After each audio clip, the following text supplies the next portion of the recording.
ఈ బిజినెస్ ఏదైనా మీ ఊర్లో ప్రమోషన్ చేయాలంటే అది సుమన్ టీవీతోనే సాధ్యం. ఇప్పుడే సంప్రదించండి. నువ్వు చచ్చిపోతే నేను చచ్చిపోతానని నీతోనే నేను వచ్చేస్తాను. నేను అక్కడ నేనున్నా.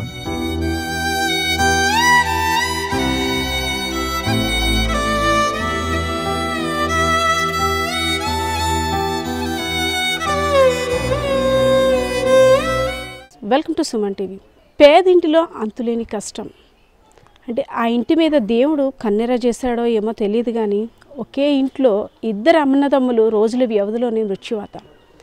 రామ లక్ష్మణులాగా కలివిడిగా తిరిగే అన్నదమ్ములు ఒక్కసారిగా మృతి చెందడంతో మూగబోయిన వీధి.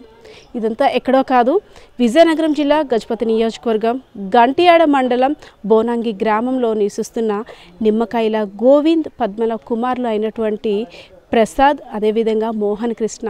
ఇద్దరు అన్నదమ్ములు కూడా కలివిడిగా తిరుగుతూ రామ లక్ష్మణులేమో అన్నట్టుగా ప్రతి ఇంట్లో సందడిగా తిరుగుతూ మంచి చదువుకొని ఉద్యోగాలు చేసి వయసుకు వస్తున్నారు అనే టైంలో పెద్ద కుమారుణ్ణి కిడ్నీ వ్యాధి మృత్యు కబలించింది.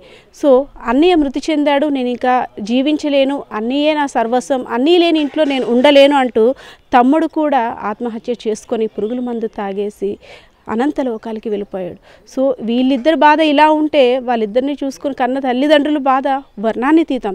సో ప్రజెంట్ నేనైతే ఇన్సిడెంట్ జరిగిన ప్లేస్ దగ్గర ఉన్నాను. ఆ పేరెంట్స్ బాధ వర్ణాతీతం. కొడుకులు వస్తారు, కొడుకులు కష్టపడతారు, తర్వాత మేము వాళ్ళ బాధ్యత తీసుకుంటామనే టైంలో కొడుకులు ఇద్దరు కూడా అనంత లోకాలకు వెళ్ళిపోయారు. ఎవరిని పిలుస్తాం కొడుకా అని నోరారా, ఎవరిని పిలిస్తే ఎవరు పలుకుతారు, అమ్మ నాన్నని మమ్మల్ని ఎవరు పిలుస్తారు, మా బాధ ఎవరికి చెప్పుకోవాలి అంటూ కూడా కన్నీటి పర్యంతం అవుతున్న తల్లిదండ్రులు చూస్తుంటే కడుపు తరుక్కుపోతున్న వైనమనేట్టే కనిపిస్తుంది. సో ఒకసారి మాట్లాడదాం, అసలు జరిగిన విషయం ఏంటి. అంటే కిడ్నీ వ్యాధి వచ్చిన తర్వాత పెద్ద కుమారుడు ఎలా ఉండేవాడు, అంటే అంత చనిపోయిన స్టేజ్కి వచ్చారంటే వాళ్ళ యొక్క ఆర్థిక పరిస్థితి ఏ విధంగా ఉందో కూడా చూసుకోవచ్చు.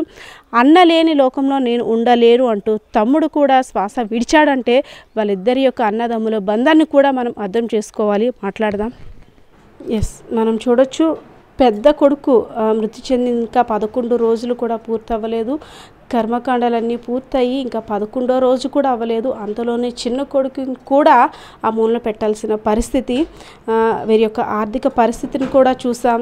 అసలు అంటే ఆర్థిక పరిస్థితి బాగోలేకపోవడం వల్లనే పెద్ద కొడుకు ఈ స్థితికి వచ్చాడు. సో చిన్న కొడుకులోనైనా మేము పెద్ద కొడుకుని చూసుకుందాం అనే లోపు ఆ చిన్న కొడుకు కూడా ఇలా అవ్వడం బాధాకరం అంటూ దేవుణ్ణి అయితే నిందిస్తున్న పరిస్థితి. సో ఇద్దరు తల్లిదండ్రులని చూడండి ఒకసారి. నమస్తే అండి. ఆ ఫాదర్ యొక్క బాధ నిజంగా వర్ణాతీతం. ఎందుకంటే ఆయనంత అయిపోయారు కొడుకులు. ఏ కష్టం వచ్చినా నాన్న నేనున్నాను మీకంటూ ఒక ధైర్యం చెప్పేవాళ్ళు.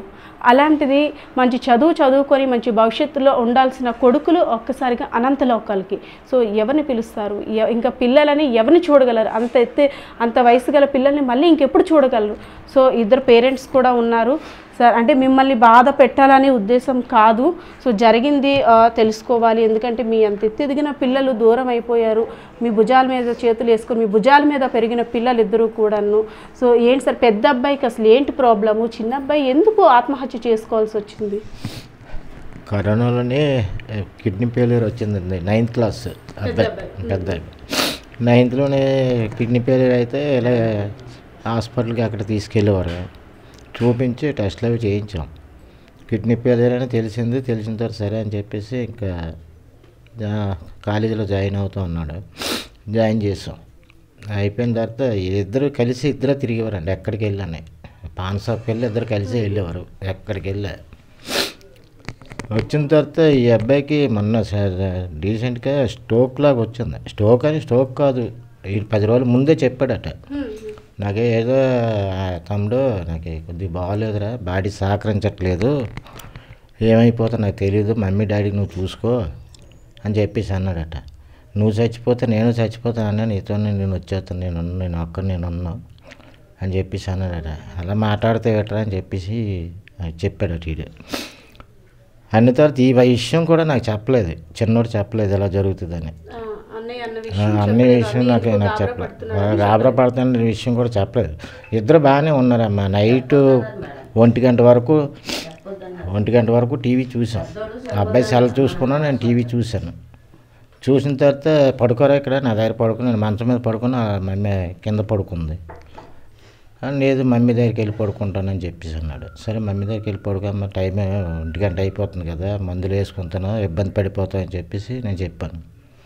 సరే మమ్మీ దగ్గరికి వెళ్ళిపోయి పడుకుంటాను అని చెప్పేసి మమ్మీ దగ్గరికి వెళ్ళిపోయి మళ్ళీ 3 గంటలు నా దగ్గరికి వచ్చాడు. 3:30కి వచ్చి నా మేడ పిల్ల పట్టుకుని పడుకున్నాడు. పడుకుంటే 5 అయిపోయిందమ్మ, నేను స్నానం చేస్తాను, పడుకోరా అని చెప్పేసి అన్నాను. సరే డాడీ అని చెప్పేసి అన్నాను. నేను స్నానంకి వెళ్ళాను. స్నానంకి వెళ్ళి దేవుడు దండం పెట్టుకుంటానని బయట పెట్టుకుంటాను, ఇంట్లో సౌండ్ వచ్చింది. వాళ్ళ తమ్ముడు కూడా పక్కనే ఉన్నాడు, ఇద్దరు పడుకునే ఉన్నారు. పడుకొని ఉంటే అన్నయ్య అని శంకల కింద చేసి పైకి లేపుతున్నాడు. ఏంటి సౌండ్ వచ్చిందని పరిగెట్టి వెళ్ళాను నేను. పరిగెట్టి వెళ్తేవాడికి వీడికి ఫిట్స్ అంటే స్ట్రోక్, అది ఇళ్ళకి అన్నాడు అని అలాగా అన్నాడు అంతే. అంతవరకు అయిపోయింది. తర్వాత వీడికి మొత్తం అంత ధైర్యం చెప్పానమ్మా, నేను ఉన్నాను కదరా నీకు, నేను చూసుకుంటాను, ఏ ప్రాబ్లం లేదు. కిడ్నీ ప్రాబ్లం అంటే కిడ్నీ ట్రాన్స్ప్లాంటేషన్ కానీ ఆ ట్రీట్మెంట్స్ ఏమైనా ఇప్పుడు 2 నెలల్లో పెట్టుకున్నానమ్మా, ఎక్కడైనా డబ్బులు సెట్ చేసి నేను పెడదాం, నేను కిడ్నీ ఇస్తాను, ఎన్ని రోజులు ఇలాగ హాస్పిటల్ అంటే తిరుగుతా అని చెప్పేసి వేరే దగ్గర ఎక్కడెక్కడ మొత్తానికి 1 year మెడిసిన్ వాడాము. ఎలా బయటపడిందండి అసలు కిడ్నీ ప్రాబ్లము? అంటే అంత చిన్నపిల్లాడు కదా. అంటే వామిటింగ్స్ అయ్యాయి ఫస్ట్ స్టార్టింగ్, ఫీవర్ వచ్చి వామిటింగ్స్ అయ్యాయి. మేము ఇలాగ పండగకు వస్తుందన్నమాట. వామిటింగ్స్ అయితే ఇక్కడ ఎస్కోట్లో ధర్మవరంలో చూపించాక ప్రాబ్లంలాగా వచ్చిందని అప్పుడు బయటకు వచ్చింది. ప్రాబ్లంలాగా ఉంది, కిడ్నీ ప్రాబ్లమ్, బీపీ, ఐబీపీ అయిపోతుంది. 1 year మెడిసిన్ వాడాం. 1 year మెడిసిన్ వాడిన తర్వాత ఇంకా బాడీ క్రియేటిన్ పెరిగిపోతుంది. మళ్ళీ డాక్టర్ గారు ఏమన్నా డయాలసిస్లోకి వెళ్ళవలసి ఉంటుందమ్మా, క్రియేటిన్ పెరిగిపోతుంది కదా అని చెప్పేసి డాక్టర్ గారు అనమాట. వెంటనే మళ్ళీ డయాలసిస్ టైం వచ్చింది, ఇంకా ఆ టైం వచ్చింది మనం ఆపడమే లేదు అని చెప్పేసి డాక్టర్ గారు పెట్టాక బోల్ ప్రాబ్లమ్స్, చాలా సైడ్ ఎఫెక్ట్స్ ఎక్కువ వస్తాయి కదా మధ్యలో వస్తాయి, ప్రాబ్లమ్స్ చాలా వచ్చాయి. ఇవన్నీ కూడా మేము వదిలేలేం కదా మేడం. హాస్పిటల్ అడ్మిట్ అవ్వడం, మళ్ళీ ఇంటికి రావడం, 2 days ఉండడం, మళ్ళీ వెళ్ళడం, అలా 2 days అలా మెడికవర్ హాస్పిటల్ ట్రీట్మెంట్ స్టార్టింగ్ నుంచి ఎండింగ్ వరకు మెడికవరే, ఇంకేం ఏది మార్చలేదు. ఎందుకంటే చాలామంది చెప్పారు ఇంత మనీ అయిపోద్ది కదా, ఎందుకు మీరు హాస్పిటల్ తీసుకెళ్తున్నారు, మీరు చాలా వరకు సఫర్ అవుతారు, తర్వాత అంటే మీరు మీ అబ్బాయిగా చూస్తున్నారు, తర్వాత ఇంకొక అబ్బాయి కోసం మీరు ఆలోచించట్లేదు అనేసి. అంటే ఈ అబ్బాయి ఒకటే చెప్పాడు, మమ్మీ నా కోసం మీరు ఆలోచించద్దు, ఎంతైనా పెట్టు పర్వాలేదు, మీకు ఎంత ఓపిక, మీరు పెట్టే అన్నీ వదలొద్దు, ముగ్గురు కష్టపడదు, ఏదో చేసుకుందాం, ఏదో చేసి అన్నీ కాపాడుకుందాం అని చెప్పి ఈ అబ్బాయి అన్నాను. మేము కూడా మాకు ఎంతవరకు అప్పు పుడుతుంది అంతవరకు తెచ్చి పెట్టాం అబ్బాయికి.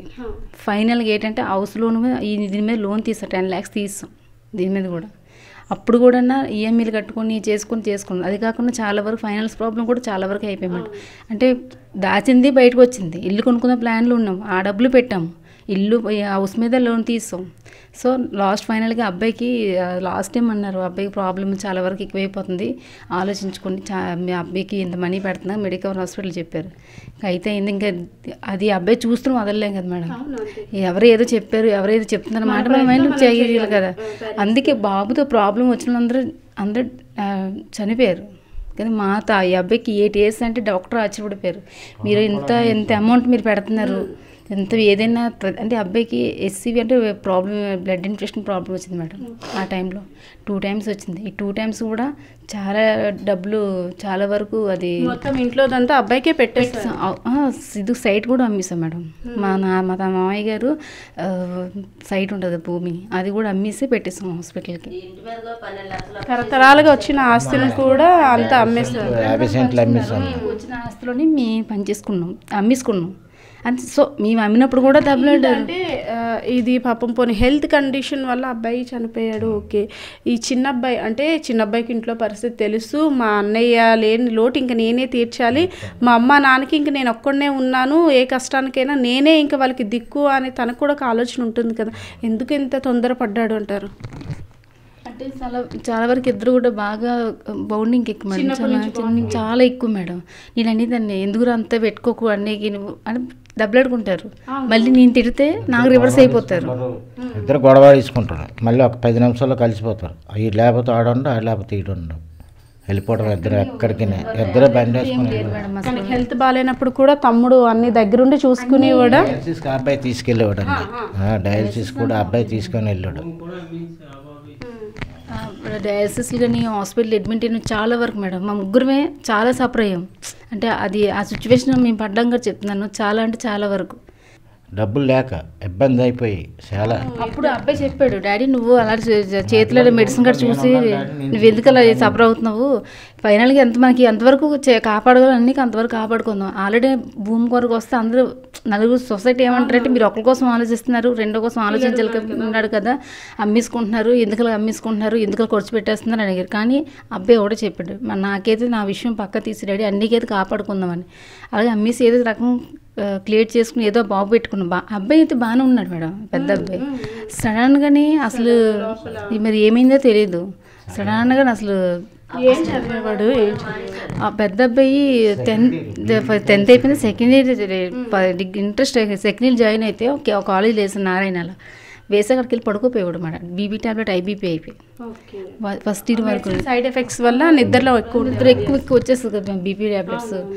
వాళ్ళు డబ్బులు ఇవ్వరు, మీరు ఎంత అమౌంట్ కడుతున్నారు నారాయణ అంటే తెలుసు కదా మేడం, ఇంత అమౌంట్ కడుతున్నారు మీరు, అబ్బాయి వచ్చి పడుకుంటున్నాడు ఎందుకు మానిపించేసండి, అదేదో ఇంట్లో పడుకుంటాడు వచ్చి అబ్బాయి జాబ్ చేయడం అవ్వదు కదా అని చెప్పేసి అంటే మానిపించేసాం. సో ఆ అబ్బాయికి మానిపించాక ఇంట్లోనే ఇంకా అబ్బాయి ఎడ్యుకేషన్ ఏం లేదు. మరి మనం ఎంత బాధపడినా ఇంకా పిల్లలు తిరిగి రాంది. సో ఆ పిల్లల్ని నమ్ముకొని అంటే ఫ్యూచర్ ఇంకా పిల్లలు ఉన్నారు కదా, ఒక ధైర్యం మీద ఇద్దరు ఉండేవారు. సో నెక్స్ట్ అంటే ఎవరినైనా ఒక ప్రభుత్వాన్ని కోరాలన్నా లేదంటే ఎవరినైనా అడగాలని అంటే ఏం అడగాలని ఉంది మీకు? ప్రభుత్వం ఏమైనా సాయం చేస్తారని అనుకుంటున్నాను. ఇప్పటికీ చాలా ఉన్నాయి మేడం.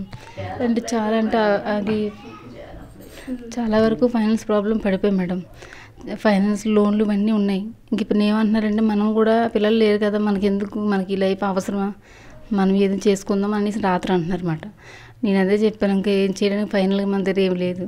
లాస్ట్కి మా ఒంటి మీద బట్టలు తప్ప పిల్లల కోసం చీపిన బట్టలు కూడా వేసుకునే రోజులు ఉన్నాయి మేడం. ఎందుకంటే ఆ డబ్బులు ఉంటే ఆ 300 రూపీస్ ఉంటే ట్యాబ్లెట్లు వస్తాయి కదా. అంటే అది చూడడానికి అది అన్ని ప్రాబ్లం అంతా నీ ఫేస్ చేసాం మేడం, అది మనకు మాత్రమే తెలుసు, అది అవతలకు తెలియదు కదా.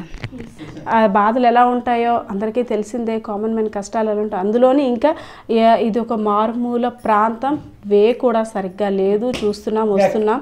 సో పేరెంట్స్ ఇద్దరు కూడా అంటే వాళ్ళు అంటుంది ఏంటంటే ఇద్దరు పిల్లలు కూడా కోల్పోయాము, అసలు మేము ఎవరి కోసం బ్రతకాలి, దేనికోసం బ్రతకాలి, మా కన్న కళ్ళన్నీ కూడా ఆవిరైపోయాయి. పిల్లలు పెద్ద అయితే మా కష్టమో నష్టమో చూస్తారు, సరే ఒక పిల్లడు కాకపోయినా ఇంకో పిల్లడైనా ఉన్నాడు అని ఒక ధైర్యం ఉండేది, అది కూడా కోల్పోయాం.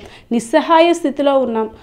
మా కష్టాన్ని ప్రజాప్రతినిధులు ఎవరైనా గుర్తించి మాకంటూ ఒక సహాయాన్ని అందించండి. ఆర్థికంగా చితికిపోయాం. పెద్ద అబ్బాయికి కిడ్నీ సమస్య ఉంది కాబట్టి అన్ని పొలం తరతరాలుగా వస్తున్న ఆస్తులు అన్నీ అమ్మేసి పెట్టేశాం. ఇంతలోనే అంతులేని విషాదంగా చిన్న అబ్బాయి ఇలా మరణించడం, మా బాధను అర్థం చేసుకోండి. మేమేమంటే ఎక్కువ స్థాయిలో ఆశించటం లేదు, మా ఇద్దరం బ్రతకడానికి ఒక సోర్స్ అంటూ చూపించండి అంటూ ప్రభుత్వాన్ని వేడుకుంటున్న పరిస్థితి అయితే ఇక్కడ కనిపిస్తుంది. సో ఈ పేరెంట్స్ కష్టం నిజంగా ఎవరికి రాకూడదు.